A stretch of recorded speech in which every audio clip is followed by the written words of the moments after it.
সাংস্কৃতিক সংস্কার মঞ্চের উদ্যোগে হিন্দি নববর্ষ উপলক্ষে কলকাতায় একটি বর্ণাঢ্য এবং সুশোভিত শোভাযাত্রার আয়োজন করা হয়েছিল। কলকাতা পুরসভার 23 নম্বর ওয়ার্ডের পুরপিতা স্বপন বর্মনের উদ্যোগে আয়োজিত শোভাযাত্রাটি তারা সুন্দরী পার্ক থেকে শুরু করে শোভাবাজার অবধি যায়। উপস্থিত ছিলেন শশী পাজা, স্মিতা বক্সী সহ বিশিষ্ট ব্যক্তিত্বরা। হিন্দি নববর্ষকে উপলক্ষ করে শহরে আয়োজিত হলো এক বর্ণাঢ্য ও উৎসব মুখর শোভাযাত্রা।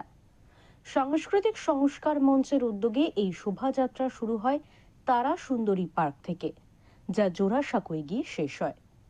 এই আয়োজনের মূল উদ্যোক্তা ছিলেন কলকাতা কর্পোরেশনের 23 নম্বর ওয়ার্ডের পৌর প্রতিনিধি স্বপন বর্মন।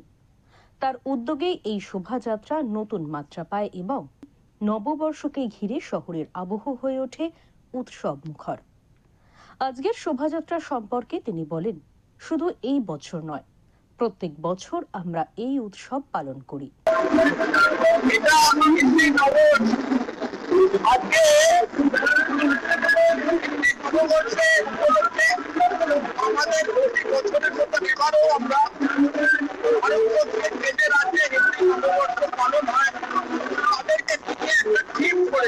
শোভাযাত্রায় উপস্থিত ছিলেন তৃণমূল কংগ্রেসের নেতৃত্বের তরফ থেকে শ্যামপুকুর অঞ্চলের প্রার্থী শশী পাজা, স্মিতা বক্সী সহ অন্যান্য বিশিষ্ট ব্যক্তিত্বরা। তাদের উপস্থিতি এই আয়োজনকে আরও গুরুত্ববহ করে তোলে।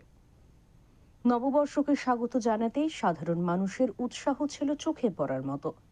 ঢাক, ব্যান্ড এবং বিভিন্ন সাংস্কৃতিক পরিবেশনার মাধ্যমে গোটা শোভাযাত্রা হয়ে ওঠে এক বর্ণিল আয়োজন।